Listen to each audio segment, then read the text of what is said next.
Kanina po kasi madilim, kaya sabi ko baka umulan. Hindi ko po muna pinalabas yung table. Pero so far, so good naman. Kaya doon po sila sa labas.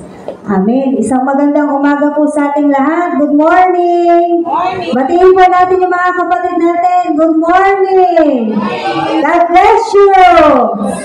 Amen. Kahit wala kayong katabi. Amen. Sige po, kung handa na po tayo, inaanyayahan ko po na tayo po ay maupo na. Maupo na po tayo makapagsimula na. Amen. Hallelujah. At ito po ay huling linggo na ng September. Tama. Sa isang linggo po ay buwan na po ng October. Kaya alam ko may magse-celebrate na ng yung first week. May magse-celebrate ng kanyang birthday. On October 5, si Trisha, yung bata po, ayan, anak nila siya. So, panalangin po natin. Bukod kay Trisha, meron pa po ba? Magse-celebrate ng birthday this first week of October po. Wala na? Wala na. Sige po, kung wala na po, tayo po ay manalangin.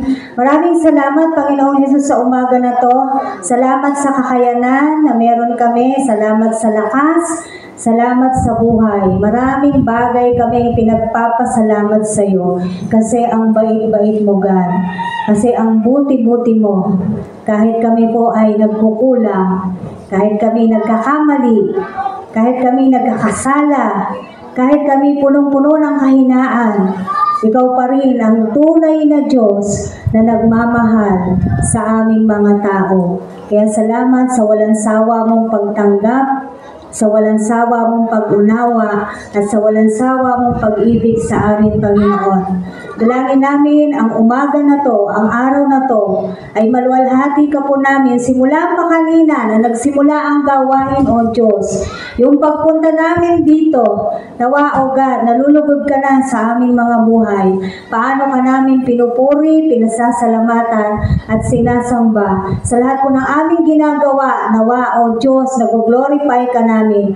Nabibigyan ka namin ng karangalan. Sa lahat ng aming ginagawa at sinasambit, O Diyos, nawa, buong puso, buong kaisipan po namin ay nasa iyo lamang at wala nang iba, Panginoon. Anumang mga alalahanin, anumang mga bagabag, anumang mga takot, O Diyos, anumang mga problema, hadlang, sakit, karamdaman sa pangalan mo, Panginoong Hesus, anumang mga kabigatan, ang lahat ng ito ay pinagkakaloob namin sa iyo, God.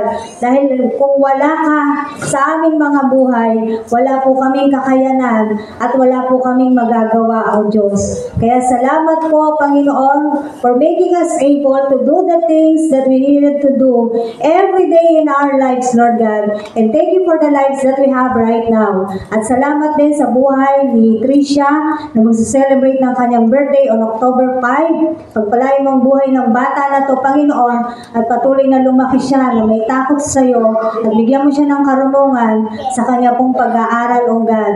Ganun din, God, I pray for Teacher Ann. Tulungan mo siya, Panginoon. Kasalukuyan po siyang nasa ICU, God. Ano man yung kalagayan niya, sa maraming bagay na hindi magaganda na nangyayari sa kanya, I pray for your healing touch right now in Jesus' name, Lord God. And to each and every one of us, Lord God, I pray, Panginoon, na magpatuloy, Panginoon, ang aming puso, ang aming kaisipan, ay maialay lang namin sa iyo. Because the reason why we are here, katulad ng inawit po namin, here we are, Lord God, to worship you. In Jesus' name, Amen! Amen! Hallelujah! Purihin po ang Panginoon. Hallelujah. Nung nakaraang linggo, ang pinag-usapan po natin ay the danger of unbelief. Amen. So, wag po natin kakaligtaan na meron pong hindi magagandang pwedeng maganap kung ang isang tao ay merong unbelief. Hindi na po natin babalikan yan, pinapaalala ko lamang po. Ngayon naman po sa umaga na to, pag-usapan natin, ito pong aaralin natin na merong pamagat. Why is it hard to submit and obey to God nowadays? Why is it hard to submit and obey to God nowadays. Amen. Ilan yung teacher na nandyan sa labas? So yung mga hindi po teacher, pasok na kayo dito sa loob. Amen. So sabi nga po dito, bakit po mahirap na mag-submit at sumunod ang mga tao sa Diyos ngayon sa panahon po natin? Amen. Ano po ba yung submit? Alam ko naiintindihan ninyo yung salitang submit. Ang salitang submit ay pagsuko, pasailalim. Tama po, surrender. Ayan, surrender. At yung salita namang obey, eto, alam na rin po natin. Pagsunod. Amen. So, wala naman po magiging problema sa kahulugan ng mga salita. Punta po tayo sa Acts chapter 18, verses 30 to 31. Buksan po natin ang ating mga Biblia sa Gawa, Kabanata 18, talata 30 hanggang 31.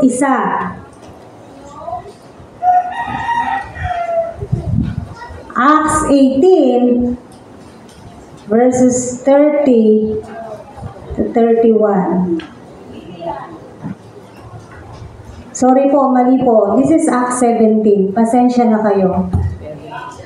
Opo, baka nung sinusulat ko to ay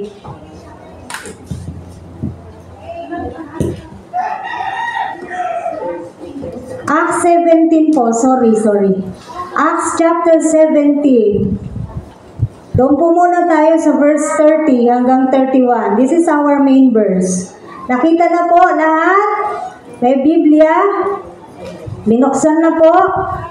Sabi po rito, mahabang panahong di pinansin ng Diyos ang di pagkakilala sa Kanya ng tao. Ngunit ngayon, iniuutos niya na magsisisilat talikdan ang kanilang masamang pamumuhay. Verse 31, sapagkat itinakda na niya ang araw ng paghuhukom sa sanlibutan at ito'y buong katarungan niyang gagawin sa pamamagitan ng kanyang hinirang. Pinatunayan niya ito sa lahat nang buhayin niyang muli ang taong iyon. Alam na po natin kung sino yung tinutukoy. Si Pablo po ang nagsasalita dito. Salamat o Diyos sa pagkabasa ng iyong salita sa umaga na to. Banal na Espiritu, ang dalangin po namin, ang dalangin ko, buksan mo ang bawat kaisipan at bawat puso ng nakakapakinig ng iyong salita kung saan ang tunay na pagsunod at pagsuko sa iyo. Maraming tao ang nahihirapan. Dalangin ko, ang mga anak mo ay hindi kabilang dito na hindi sila nahihirapan sa pagsuko at pagsunod sa iyo. Sa pangalan mo, Panginoong Hesus, kaming lahat ay magsasabi ng Amen. Sabi po rito, mahabang panahon na di pinansin ng Diyos ang pagkakilala sa Kanya ng tao. Amen. Kahit po sa panahon natin ngayon, marami pa rin pong mga tao hindi pansin. Wala silang pakialam. Kakilala ba nila ang Diyos o hindi? Tumanggap na ba sila sa Diyos o hindi?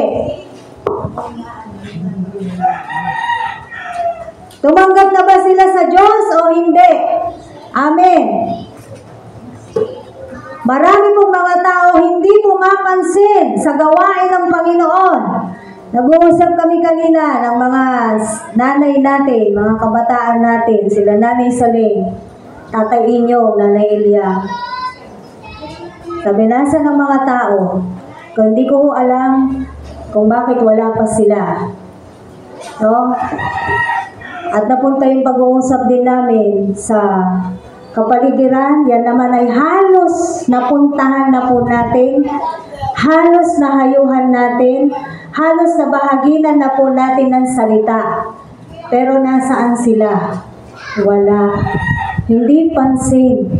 Hindi kinikilala ng mga tao ang Diyos. Amen. Marami pa rin po sa mga tao ngayon na ayaw kumilala at ayaw pansinin ang Diyos mismo.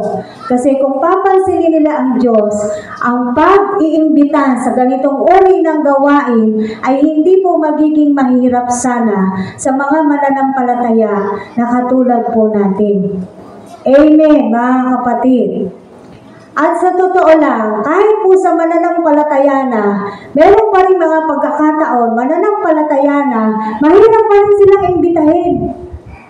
Na dapat ay hindi na po iniimbita. Nauunawaan po natin ito dahil tayo po ay mga mananampalataya na. Sabi rito, mahabang panahon na, di pinansin ng Diyos yung di pagkilala sa Kanya ng tao. Pero ngayon, ang nais ng Diyos, siya ay kilalanin.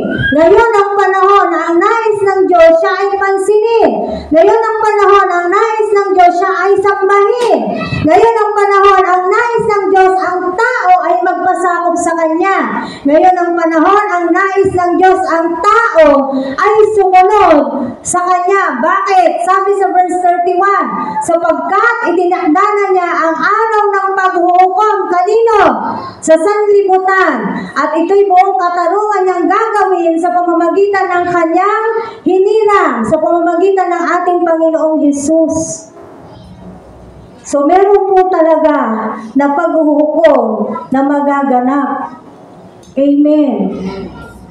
Sabi nung nabasa ko kahapon sa social media, yung nagwe-weather update, pag sinabi niyang may bagyo, malakas yung bagyo. Tama? Yung bagyo, magiging signal number 4 or magiging signal number 5. Anong nadarama nating mga tao? Takot. Nag-aalala tayo. Naghahanda tayo. Tama? Naghahanda tayo sa darating na bagyo, sa darating na sakuna. Kasi alam natin, hindi maganda kung tayo ay hahagupitin ng bagyo. Pero yung main preacher na patuloy na nagsasabi, tingnan niyo po yung comparison may preacher na nagsasabi, darating na ang Panginoong Hesus. Anong ginagawa ng mga tao? Naghahanda ba? Natatakot po ba? Nag-aalala ba ang mga tao? Kapag sinasabi natin, darating na, malapit na dumating ang ating Panginoong Hesus. Wala. Binabali, wala. Nakita niyo yung difference? Pero ayaw ng kalamidad. Ayaw ng paghihirap. Ayaw ng sakit. Ayaw ng kamatayan. Pero pagdating sa sinasabi na ang Diyos ang darating, wala pong pakialam ang tao. Yan po yung malungkot na katotohanan na nangyayari sa mundo natin ngayon, mga kapatid. Na kahit anong sabihin natin sa mga tao, hindi nila alintana na darating ang ating Panginoong Hesus. Amen. No? Kaya alam nyo, ang pinakamagandang magagawa ng isang tao ngayon is to submit his life and to obey the Lord Jesus Christ. Amen. Mga kapatid, panahon na para tayo din. Mag-isip-isip na rin po tayo. Let us examine ourselves. Am I submitting fully to the Lord? Am I obeying fully our God? Sinusunod ko ba talaga ang Diyos? Sumusunod na ba talaga ako sa Diyos? I remember, nag-exhort dito si TRC last Sunday. Diba sabi mo, TRC? Doon sa bagay na yon, na pag-exhort niya ng ikapo, merong mga hindi pa rin pagsunod. Tama po ba? Amen? So may mga bagay, isang halimbawa lang po yun, no?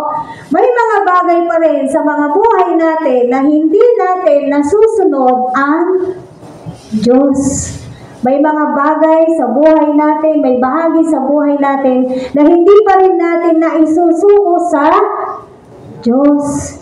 Kaya ngayon na po yung panahon na pinananawagan ng ating Panginoong Diyos, lalo na sa mga katulad po natin na kumikilala na sa Diyos. It's about time that we submit fully to the Lord and we must obey God 100%. Amen. To obey is better than sacrifice. Dahil ito po yung nais ng Panginoon. Kaya yung mga tao rin, isang bagay na pinakamagandang magagawa nila sa buhay nila ay ang isuko nila ang kanilang sarili sa Diyos at sumunod po sa Diyos. Bakit? Acts 17. Puro Acts 18 pala nakalagay dito.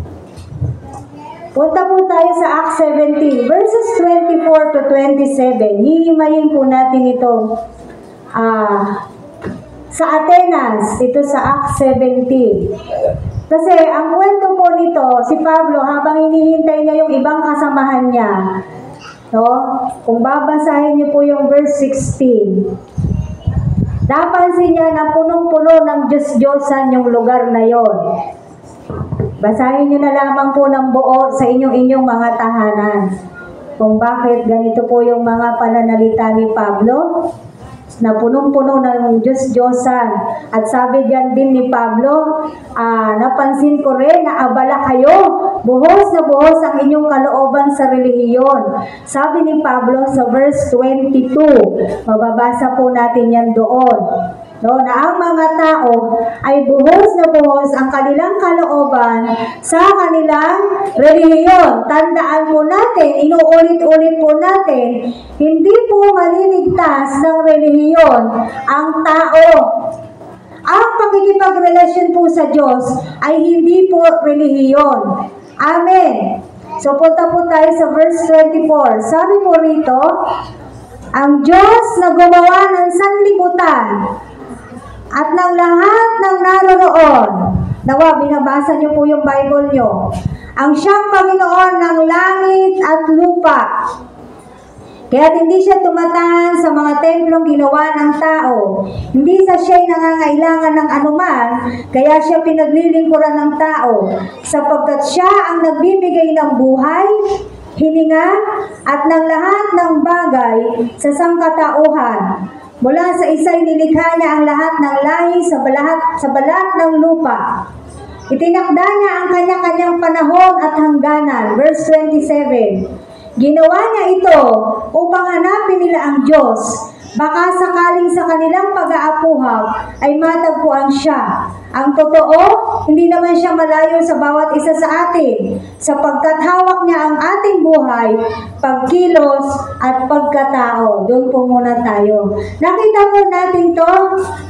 Amen. Ang sinasabi ni Pablo rito ay totoong-totoo na hawak ng Diyos ang buhay nating mga tao, kahit sino pa sa atin, whether mananampalataya o hindi, hawak ng Diyos ang buhay ng tao. He knows our end. Alam niya yung katapusan. Bakit? Sabi niya sa verse 26, nilagyan niya ng kanya-kanyang panahon at hangganan. So, ibig sabihin, tayong mga tao, alam natin, one day, our life will end. Amen po ba? Isang araw, magtatapos ang buhay ng bawat isa sa atin. At habang hindi pa nagtatapos ang buhay natin, anong dapat daw ginagawa ng mga tao? Hanapin, saliksikin ng Diyos. At magsisi, talikdan ng mga kasalanan. Amen. Alam niyo po, lahat ng tao, kailangan ang Diyos. Bakit? Tayo, tandaan natin, tayo ay nilikha. Siya yung manlilikha.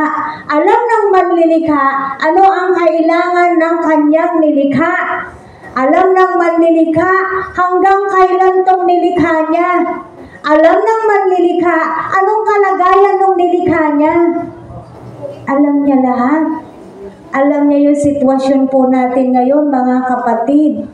So kung kahit anong sitwasyon po meron tayo ngayon, alam ng Diyos at tayong mga tao, dapat nauunawaan nating mga tao na kailangan natin ng Diyos. Kahit pa masaya ka, amen? Kasi kahit anong sitwasyon kahit masaya ka, praise God, masaya ka ngayon. Sinong masaya ngayon? Taas ang kamay. Amen. Kahit masaya ka, maraming pera, taas ang kamay. Aba, wala. Ayan. Kahit anong sitwasyon, masaya ka, marami kang pera, malungkot nalulungkot ka, namimighati ka, nasaktan ka, na broken-hearted ka, kahit anong sitwasyon mo, kapatid, huwag nating kakalimutan, kailangan natin ang Diyos. Dahil walang ibang makapagliligtas po sa atin kung hindi ang Diyos. Walang ibang makakaya yung gagawin niya na ang kaluluwa natin ay mapunta sa piling niya kung hindi ang Diyos. Walang makagagawa ng ginawa ng Panginoong Hesus natin kung hindi siya lang. Ang mga tao, anong ginagawa nila? Sinasaktan nila yung sarili nila? Akala ba nila nalulugod ang Diyos sa ganon? Hindi. Kahit anong gawin nila, hindi nila kayang tumbasan. Kasi pag sila namatay, hindi na po sila mabubuhay na katulad ng ating Panginoong Hesus. Amen. Kaya ang kapag-asahan po natin ay nasa Diyos. Wala po sa tao. Kaya tayong mga tao, kailangan natin ang Diyos. Whether born again or hindi, ito nga lang yung nakakalungkot. Maraming mga tao, hindi nila alintana. Hindi nila naiisip na kailangan nila ang Diyos. Kahit nahihirapan na, saan tumatakbo, saan pumupunta, sinong tinatawag? Ang tao. No, isang beses, sa Rapid Tulpo in Action, grade 12 student, nagpasagasa sa tren. Putol-putol po talaga. Bakit? Kung aanin nyo, sabihin mo, babaw ng dahilan. Dahil yung boyfriend niya may ibang babae. Hindi po, totoo po, yun yung dahilan. Kasi bakit ko alam? Kasi pinakita yung combo nila nung boyfriend. Last chat niya doon sa lalaki. Di ba nakakatuwa, At parang kung tayo, yung sasabihin natin, ang babaw, para yun lang. Ikitilin mo yung buhay mo, para lang sa ganon. Pero alam nyo, dahil na hindi nila na-recognize na kailangan ng Diyos ang tao, kapag ganong sitwasyon, hindi na nakakaya. Sa sobrang kalungkutan, hindi na nakakaya. Iba-iba ho ang tao May taong malakas, may taong hindi. So sa pagkakataon na yon, yung ganung uri ng tao na na-depress mabuti, hindi kaya ng utak niya yung iproseso sa kanyang kaisipan na ganun yung nangyari sa kanyang buhay. Sino may kayang makatulong sa kanya? Ang Diyos sana. Kung lumapit sana siya sa Diyos. Nakita po natin, sayang ang buhay. Amen? Kung sanang lumalapit sa Diyos, kung sanang pinapansin ang salita ng Diyos, kung sanang sumasama sa mga gawain ng Diyos, dahil iba ang nagagawa kapag ang isang tao ay nakakapakinig ng salita ng Diyos. Bakit? Iko-comfort ka ng Diyos, palalakasin ka ng Diyos, bibigyan ka ng pag-asa ng Diyos. Hindi mo ba nararanasan natin yan? Sa panahon na tayo po ay masyadong nalulungkot, sa panahon na masyado tayong napipighati, hindi ba ang Diyos ang nagpapasayaw sa atin? Yun yung kagandahan ng merong Diyos. Na kahit ang bigat-bigat ng dinadala mo, nagiging magaan. Bakit? Dahil sa Diyos. Yun yung sinasabi natin na ang kaibahan natin, napakalaki ng kaibahan ng isang mananampalataya sa hindi mananampalataya. Katulad ng mga ganong pagkakataon, sayang ang buhay, grade 12 pa lang, hindi pa nakaka-graduate. Pag-graduate pa lang. Kung ikaw yung magulang mo, magagalit ka naman sa sobrang pighati mo dahil bakit? Di ba? Parang kung aanin mo, walang kwenta na sayangin mo ang buhay mo sa isang walang kwentang lalaki. Pero hindi na kaya ng puso niya, hindi kaya ng isip niya, bakit wala ang Diyos. Kaya meron po talagang mga nadidepress. Marami po sa panahon natin ngayon na nagkakaroon ng mental illness. Why? Wala ang Diyos. Tandaan ninyo, yung meron ng Diyos, napapasukan pa. Amen. Kaya huwag tayong masyadong pakampante. Yung meron ng Diyos na papasukan pa, how much more kung napakarami mong butas? Na ikaw na isang mananampalataya ay napakarami mong butas. Kaya ang dami ng papasukan ng kaaway. Tama po ba? Kailangan po ng tao, kailangan po natin ang Diyos. Kaya sabi ko, kahit anong sitwasyon po meron po tayo, masaya ka, parang wala mang problema. Alam mo, praise God yun. No? Praise God. Yung masaya ka, parang ang walang problema, the more na dapat ka nga nagpupuri sa Diyos. Kasi dapat ka nagpapasalamat sa Kanya. Hindi ka nakakaranas ng kabigatan. Amen. Ngayon, kung ikaw naman yung nabibigatan, mas lalo ka rin dapat lumapit sa Diyos. Bakit? Siyang magpapagaan. Ano sabi niya sa Mateo 11:28? Lahat kayong mga napapagaan, lumapit kayo sa akin. Bibigyan ko kayo ng kapahingahan. Sino yung mga napapagal? Literal na lang nakakapaguran. Lahat tayo napapagal, tama? Sino makapagbibigay ng kapahingahan sa atin? At tunay na ligaya, hindi ba ang Diyos? Tangi ang Diyos lang. Yun talagang magiging payapa ka. Yung pinag-pray ko po kanina na dati kong kasamahan, si Teacher Ann. Kachat ko lang siya noong Thursday. Kasi nakita ko yung note niya, I'm tired, sabi niya. So hindi ko po alam, hindi rin maganda yung pakiramdam ko, last Wednesday pa. Pero nung nakita ko yon, siya lang naman ang nakapukaw ng pansin ko. Nung nakita ko yung chat niya, ay yung note niya na yon, di ba sa messenger may mga note na, I'm tired, sabi niya. Chinat ko siya. Sabi ko, Chair, hindi ko alam ko pero wala ito sa kaisipan ko. Basta ang chat ko sa kanya, ang nasa isip ko, masaya sa, di ba, pag nasa Lord ka humingi ng pahinga. Sabi ko sa kanya, Chair, have a rest in the presence of the Lord. Tapos ang sagot niya, thank you, Pastora Jenny. God bless you, Chair Ann. Kagabi, past 9 in the evening, I received a message na nasa ICU na siya. At napakarami ng sinabing sakit. Sabi ko, kachat ko lang yan ng Thursday. Ano nangyari? Nakita po natin,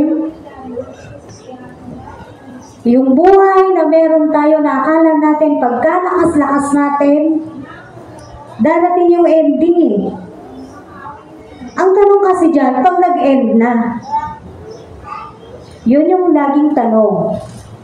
Where are we going to spend our second life? Amen. Kasi huhusgahan, huhukuman po tayo ng ating Diyos.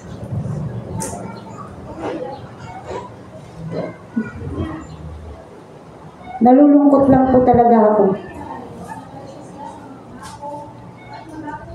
Kaya ang mga tao kailangan hinahanap ang Diyos.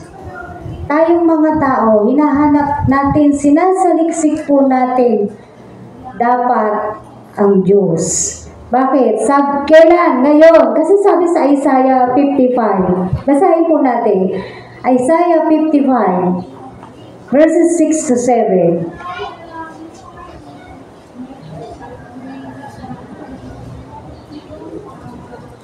Tingnan niyo po yung sinasabi rito, Isaiah 55, verses 6 to 7. Nakita niyo na? Hanapin si Yahweh, samantalang siya'y iyong makikita. Siya ay tawagin habang malapit pa. Ang mga gawain ng taong masamay dapat ng talikdan, at ang mga likoy dapat magbago na. Dapat ng talikdan at ang mga likoy dapat magbago na ng maling isipan. Sila'y manumbalik lumapit kay Yahweh upang kahabagan, at mula sa Diyos, matatamo nila ang kapatawaran. Napakaganda po ng sinasabi rito ng Isaiah 55 verses 6 to 7. Anong ibig sabihin yan?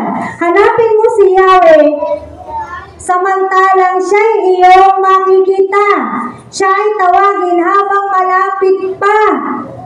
Habang nakikita mo pa, habang alam mo pa, habang alam mo na nakikinig pa si Yahweh, ang tao dapat nagsasaliksik na, hinahanap na ng tao ang Diyos. At siya ay tumatalikod na. Pag nahanap mo na, anong pinapagawa doon sa mga taong humahanap na sa Diyos? Ang mga likong gawain, ang mga masasamang gawain, talikuran na, magsisi na, manumbalik, lumapit kay Yahweh upang ano? Kahabagan niya at patawarin ng Diyos. Amen. Kailan gagawin to ng mga tao? Ngayon na. Dapat ngayon na. People must know how to submit to God. People must know how to obey God.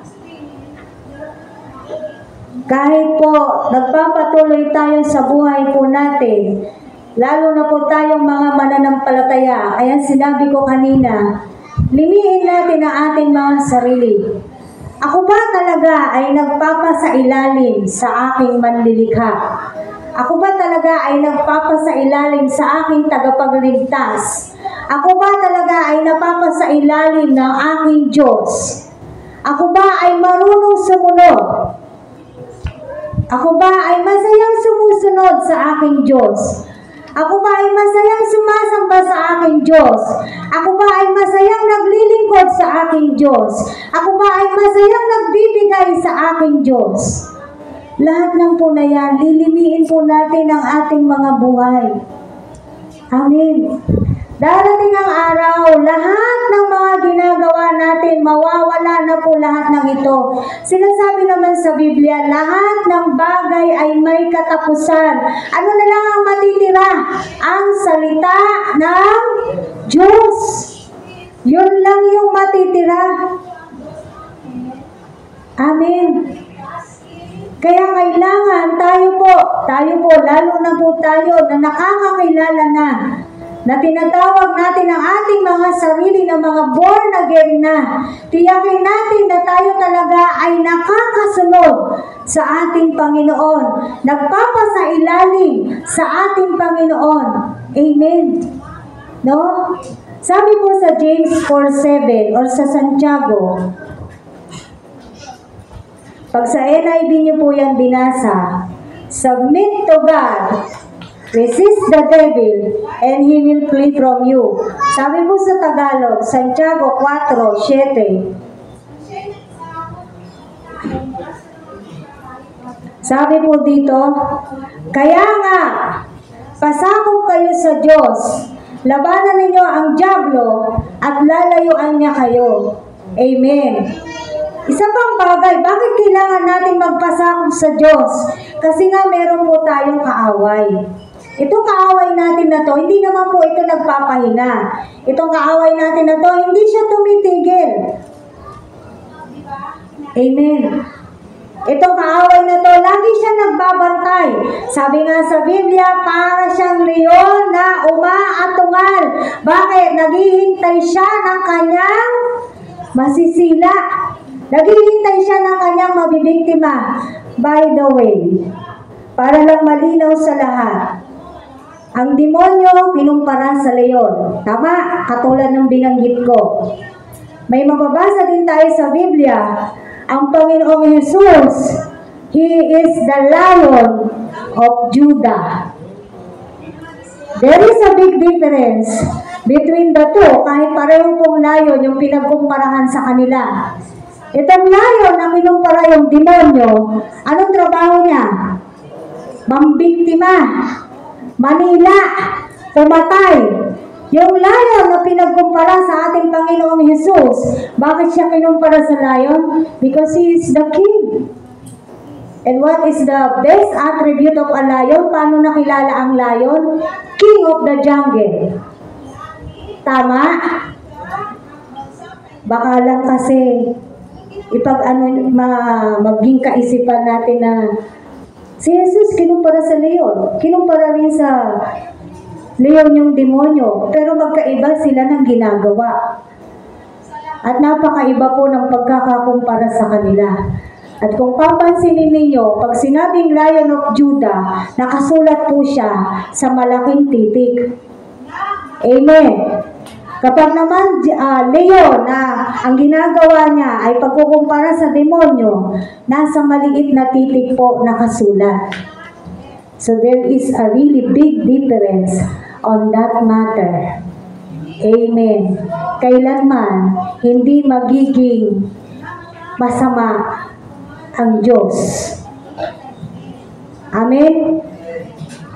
Ngayon, bakit nga ba mahirap na sumunod at sumuko ang mga tao sa Diyos sa panahon po natin ngayon? 2 Timothy chapter 3, verses 1 to 4. Basahin po natin.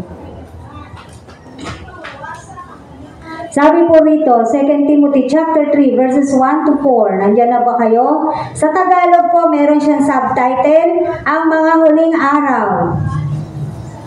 Sabi po rito, tandaan mo ito, mababatbat ng kahirapan ang mga huling araw. Kaya huwag na tayong magtaka.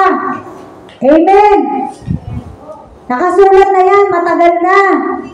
Ang mga tao ay magiging makasarili, gahaman sa salapi, palalo, mayabang, mapang-alipusta, suwail sa magulang, walang utang na loob, at lapastangan sa Diyos.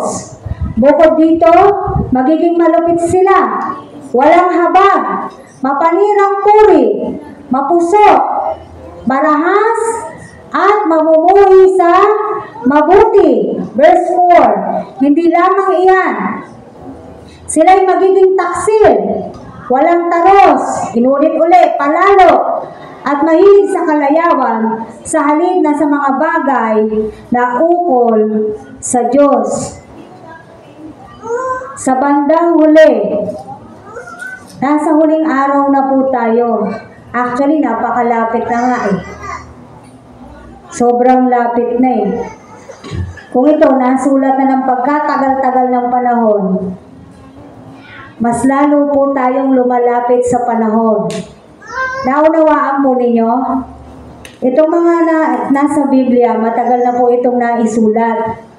Kaya ngayong panahon natin ngayon, bilangin niyo kung ilang libong taon na, mas lalo tayong lumalapit doon sa sinasabi ng Biblia ng wakas.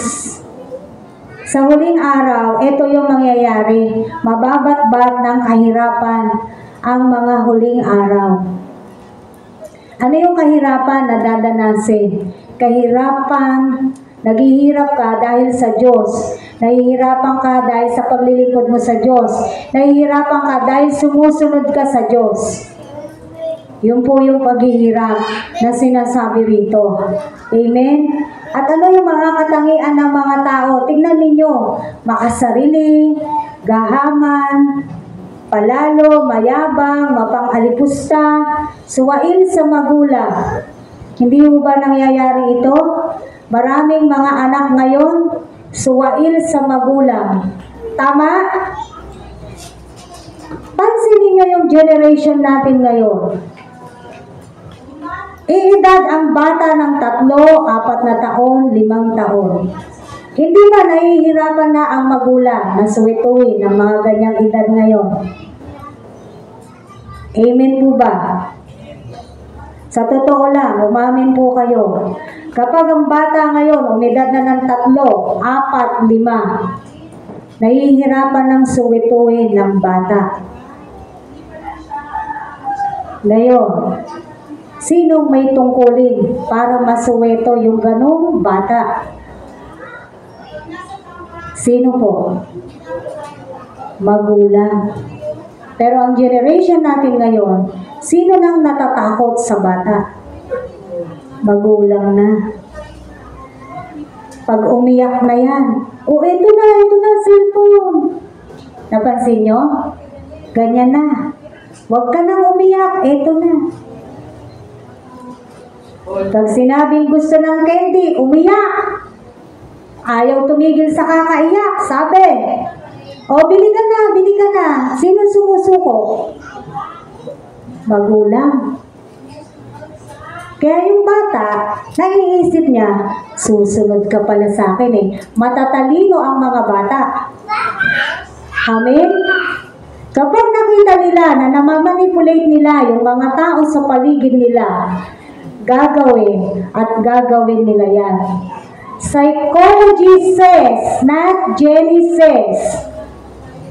Ang nagsabi niyan, psychologist, kaya naman pala eh. Dadaanin ko lang sa iyak, dadaanin ko lang sa dabog, dadaanin ko lang sa galit, dadaanin ko lang sa pagwawala, mapapasunod ko na ang magulang ko. Hindi ba ganyan po ang nangyayari ngayon? Amen. Kaya ang mga kabataan ngayon, karamihan, hindi na po natatakot. So ano yun? Wala nang submission. Sa parents pa lang, hindi na makasubmit. Paano ka magsasubmit sa Diyos kapag lumaki na sila? Kung hindi makasuko, makasunod sa magulang. Kung sa magulang pa lang, hirap na when it comes to obedience, when it comes to submission, kung sa gano'n pa lang, nahihirapan na, paano pa yan susunod sa Diyos? Hindi pwedeng mabait sa church, salbahe sa bahay. Nakuha ninyo? Hindi pwede. Ang isang mabait na bata, kahit saan mo dalhin, mabait yan. Hindi pwedeng masipag dito. Praise God kung masipag kayo sa church. Amen. Hindi pwedeng masipag ka dito, tas tamad ka sa bahay. Hindi na praise God yun. Naunawaan po natin, paano mangyayari na magiging mabuti ang isang tao? Doon sa mga salita na napapakinggan niya, susundin niya yun. Amen. Susundin niya po yun. Kaya shout out Christians, shout out sa lahat ng mga Kristiyano, hindi po tayo dapat ganito. Naiiba po tayo dapat sa mundo. Naintindihan po natin to. Bakit? Dahil tayo po ay sa Diyos. Ang sa mundo ay sa kaaway. Kaya hindi po tayo dapat nabibilang sa mga ganito. Even our family, kahit yung mga pamilya po natin, naunawaan po natin yung gusto natin isabihin dito. Na dahil tayo nag-aaral ng salita ng Diyos, hindi po tayo dapat kapareho ng mga pamilya na magulo na nasa labas. Hindi natin ikinatutuwa na sila'y magulo. Ang sinasabi ko, ang kaibahan. Kasi meron tayong Diyos sa pamilya natin at sila wala pa. Amen po ba mga kapatid? Kasi kung hindi tayo marunong sumunod sa mga authorities, sabi sa Romans 13:1, basahin po natin. Mahaba po yun, basahin nyo na lang sa mga bahay nyo. Doon na lang tayo sa verse 1. Romans 13 verse 1. Sabi po rito, ang bawat tao'y pasakop sa mga pinuno ng pamahalaan, sapagkat walang pamamahalang hindi mula sa Diyos, at ang mga pamahalaang umiiral ay itinatag ng Diyos. Ito diba masakit na katotohanan? Kasi hindi lahat ng nasa pamahalaan natin ay okay tayo. Tama po ba? Marami sa kanila o meron sa kanila, hindi tayo agree doon sa ginagawa nila. Dahil alam natin na hindi tama yung ginagawa nila, hindi mabuti yung ginagawa nila. Naunawaan niyo po yung gusto kong sabihin. Pero anong sabi rito? Ang bawat tao'y pasakop sa mga pinuno ng pamahalaan sapagkat sila'y itinatag ng Diyos. Kaya halimbawa po, ayaw po kay BBM. Sabi ni BBM, gagawin niyang 20 pesos ang bigas. Tama? Kaya madaming bumoto sa kanya. Kasama na ako. Umasa po tayo na talagang bababa ang bigas. Ngayon, bakit hindi pa nangyayari? Mas lalo kang tumaas. Diba? Nagagalit na tayo. Naiinis na tayo. Nasaan na yung pangako ni BBM? Pero, whether we like him or not, ang sabi, submit. Submit to authority. Amen? So, instead of murmuring and telling negative things, bad things to them, for those who are in authorities, ano bang ginagawa natin dapat? Nag-pray. Kaya nga sa intercessory prayer natin, kasama yung bansa natin eh. Kasi ano man ang ipatupad ng mataas, bababa yan sa atin, kasakop pa rin tayo. Naunawaan po natin to. Kaya kahit halimbawa, nagpatupad sila ng batas, ayaw mo yung batas na yun, wala tayong magagawa. Kahit ayaw mo yung batas na yun, kailangan natin sumunod. Tama. Kaya para gumawa sila ng magaganda at mabubuting batas na aayon sa Diyos, kailangan pinagdadasal po natin sila. Kahit po ayaw natin ang karamihan sa kanila. Ano po? But we still have to submit unto them. Kasi yun yung sinasabi ng Biblia.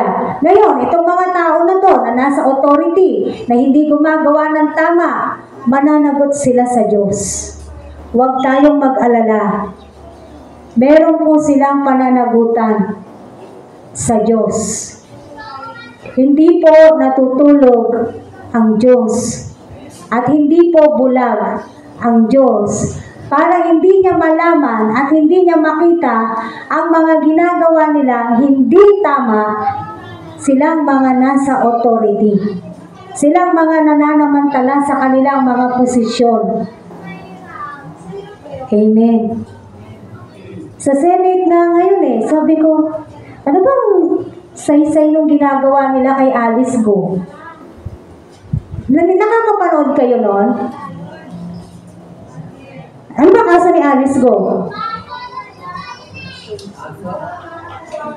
Ano kaso ni Alice Go? Hindi ko po alam totoo. Pogo? So, basta may kaso siya, gano'n, ano ba? Pero mapapansin mo, tingnan mo, yung mga natawag doon, yung mga nagtatanong, ng mga senador, those who are in authorities, parang pinagpa-partner pa sila. Parang nilalagyan pa ng mga love story, yung mga kasi kung mga magtanong, ang susweet. May mga napapanood din naman ako na gano'n. Sabi ko, ano silbi ba ng hearing na to? Kung hindi rin naman pala valid kasi hindi naman daw yung Supreme Court. Kaya yung mga tinatanong nila doon, kapag ayaw nilang sumagot, wala silang magagawa. Kasi hindi yung Supreme Court. Ngayon, what is the reason? Why is there a Senate hearing? Hindi ko rin alam. Alamin nga natin, bakit nga ba may Senate hearing? Kung ang ibabagsak din pala niyan, sa hukuman din, tama? Ba't hindi na lang doon idiretso? No. Anyway, ang ibig ko po sabihin, kahit hindi natin sila gusto, yung mga nasa authorities na, wala po tayong magagawa but to pray for them. Because according to the Bible, meron tayong tungkulin sa mga pinuno po natin. Amen? At sila po ay ipanalangin po natin. Para sila, maging mahuhusay silang mga pinuno ng bayan. No? Mga pinuno ng bayan na may takot sa Diyos. Mga pinuno ng bayan na sumusunod sa Diyos. Nawa, magkaroon talaga tayo ng pinuno na kayang magpatupad at kayang ipakilala kung sino ang tunay na Diyos. Amen. Isama din natin yan sa panalangin. So yun, ganun po kahalaga yung submission to the authorities. Amen? So mga kapatid, tayo rin, submission to the authorities, submission to the leaders, submission to parents, obedience to the parents, napakahalaga po niyan. Na lahat marunong po tayong sumunod. Kung ano't ano man, halimbawa, masama yung magulang mo, kunwari lang, paano ko susundin ang magulang ko? Masama siya. Still respect. Bakit? Siya ang may pananagutan sa Diyos, ikaw mabibless ka. Nakuha niyo yun? Kasi nasa Bible yun. Ephesians chapter 6 ba o 4? Verses 1 to 3. So kahit hindi mabuti yung magulang mo, pero ikaw marunong ka rumispeto sa magulang mo, ikaw ay pagpapalain ng Diyos. Lalawig ang buhay mo dito sa lupa. Basahin niyo yun. Nakasulat po yun doon. Honor your father and your mother. Ephesians ano yan? Chapter 6, verses 1 to 3. Basahin niyo na lamang po sa inyong mga tahanan. Ang unang-unang mabe-bless kapag ka marunong ka sumunod sa magulang mo, ikaw mismo na anak. Kasi pangako yon ng hindi lang ng kung sino, kung hindi ang Diyos ang nangako. Amen! Kaya mga anak, maging masunurin na kayo. Amen! Gusto ko marinig yung mga anak? Hindi, sa totoo, nakasulat naman po talaga. Pero dito naman, wala namang masamang magulang dito. Tama. Wala namang masamang magulang dito. The more that we should honor your father and your mother dahil mababait ang mga magulang nyo. Amen. Naku, di sila nasagot. Hindi, diba? Nakita niyo yung logic? Kung pinapa-honor ng God, kasi wala naman sinabi sa Efeso na kapag masama yung magulang mo, huwag mo na siyang igalang. May sinabi bang ganon? Wala. Ang sabi, maliwanag doon, honor your father and your mother. Amen. Kung ganon pala, kahit masama ang magulang, igagalang mo pa rin. Yun ang gusto ng Diyos. Eh kung hindi sila masama, mas lalo mo silang dapat igalang. Kasi hindi naman sila masama. Mas lalo silang dapat mahalin. Amen, mga anak ulit. Ano po? Mas lalong dapat sumunod sa magulang. Bakit? Lalawig ang buhay mo dito sa lupa. Gusto mo maging matagumpay? Gusto mo mapagpala ng Diyos? Sumunod ka dito sa Efesos 6. Marami na po nagpapatotoo niyan. Marunong mag-ano sa magulang. Tingnan niyo yung mga buhay ngayon. Mga magaganda at mabubuti po yung kanilang mga buhay. Si Manny Pacquiao, doon palang kasal nila ni Jinky, yung nanay niya hindi umaten sa kasal. Tingnan niyo to ha, lalaki si Manny Pacquiao. Pero ang hindi umaten, yung nanay niya. Bakit? Ayaw kay Jinky. Pero may narinig ba tayo kay Manny Pacquiao? Kailan lang natin nalaman to, di ba? Ngayon na lang. Ano ba ginawa ni Manny Pacquiao kay Mami Jinky? Hindi ba nga lagi niyang kasama sa laban niya yan? At talagang pinagbuhay niya yan? Pinagbuhay reyna niya yan. Kung makagamit ng bag yan, inam na po. Hindi, sa totoo lang. Okay naman kasi able na sila eh. Kaya na nila eh. Bakit? na-bless si Manny Pacquiao. Hindi dahil din siguro sa boxing, pero naniniwala ako, nakita ng Diyos yung puso niya. Amen, mga kapatid. So kung marunong tayong mag-submit sa authority, mas lalo dapat marunong tayong mag-submit sa Diyos. Mas lalo dapat marunong po tayong sumunod sa Diyos. Mas lalong dapat sumurrender tayo sa Diyos. Mas lalong dapat matakot tayo sa Diyos. Romans 13 verses 12 to 14. Last 2 verses na lang po yung babasahin natin. Sabi rito, namamaalam na ang gabi. At malapit nang lumiwanag. Layuan na natin ang lahat ng gawang masama at italaga ang sarili sa paggawa ng mabuti. Mamuhay tayo ng marangal at huwag gugulin ng panahon sa paglalasing at magulong pagsasaya, sa pagpapakasawa sa pita ng laman at kahalayan, sa alitan at inggitan. Ang Panginoong Yesukristo ang paghariin ninyo sa inyong buhay at huwag paglaanan ang laman upang bigyan kasiyahan ang mga nasa nito. Maliwanag na po yan, nabilin po sa atin. Amen. Namamaalam na ang gabi, malapit na ang lumiwanag. Anong palaging binibilin sa ating mga tao? Layuan na ang lahat ng mga gawang masama at italaga ang ating sarili sa paggawa ng mabuti para sa Diyos. Amen.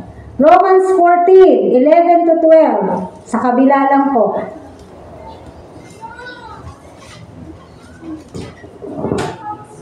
Sapagkat sinasabi sa kasulatan, sa aking pagiging Diyos, sabi ng Panginoon, isinusumpa ko ang bawat isa'y luluhod sa harapan ko, at ang bawat dila'y magpupuri sa Diyos. Kaya't lahat tayo ay magbibigay sulit kanino?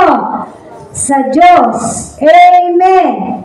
Darating ang araw, ang lahat ng taong hindi sumasaliksik, ang lahat ng taong hindi sumasamba sa Diyos, sila mismo magkakaroon ng takot sa Diyos at sasabihin nila, ang Diyos ay ang Diyos. Magpupuri sila sa Diyos. At ano yung sinabi sa verse 12? Lahat tayo ay magbibigay sulit sa Diyos. Huwag po nating kalimutan ito. Mananagot tayong lahat sa Diyos. Kung ano man yung mga ginawa po natin dito sa lupa, pananagutan po natin, ipagsusulit po natin lahat ito sa harapan ng ating Diyos. Amen. Sabi nga namin kanina, ng mga young ones natin, yung mga ayaw lumapit sa Diyos, sa mga panahon, darating ang panahon, lalapit sila sa Diyos. Darating ang panahon, tatawag talaga sila sa Diyos. Amen. Dahil makikita na nila kung ano yung magiging kaganapan sa mundo. Kung marunong tayong maghanda kapag may sakuna, kasi alam natin na kapahamakan ang sasapitin natin dahil sa sakuna na yan, kaya tayo naghahanda. Ano pa kaya ang sasabihin na darating na ang Panginoong Hesus? Hindi mo ba dapat mas pinaghahandaan natin ito, mga tao? Amen? Hindi ba dapat mas pinaglalaanan natin ng oras ang bagay na to? Ano yun? Iisipin ko nang iisipin na darating ang Diyos? Hindi. Ang mamuhay tayo ng katulad ng binasa natin sa Roma. Mamuhay tayo ng marangal at huwag gugulin ng panahon sa mga walang kwentang bagay na inaayawan ng Diyos. Ano yon? Paglalasing, pagsasaya, lahat ng pita ng laman, kahalayan, lahat ng kasiyahan sa mundo. Yun ang ayaw ng Diyos. KJ ba si Lord? Hindi. Pero kung dumarating na sa punto, pinagpapalit mo ang Diyos, yun po yung hindi na magandang usapan. Amen. Let us learn how to submit to our God. And let us learn how to obey God fully. Tayong lahat po, sabay-sabay natin aralin, pagsikapan sa buhay po natin. Na tayo po ay talagang mapasailalim, pasakop sa ating Diyos. At magkaroon ng banal na pagkatakot sa Diyos. At tayo po ay makasunod. Sikapin po natin lahat na tayo po ay makasunod sa ating Diyos. Kahit pa sabihin natin, ang hirap-hirap sumunod sa Diyos. Sa tulong ng Diyos, sa biyaya ng Diyos, kaya po natin. At makakaya po natin. Amen. Hallelujah. Tayo po ay manalangin. Dalangin ko po ay meron po tayong natututunan sa ating pong mga pinag-aaralan tuwing araw po ng ating pagsamba. Hallelujah. Salamat o Diyos sa umaga na to. Salamat sa iyong kabutihan. Salamat sa iyong katuruan. Nawa yung pananampalataya namin, Lord, nandoon sa salita mo, nandiyan sa iyo.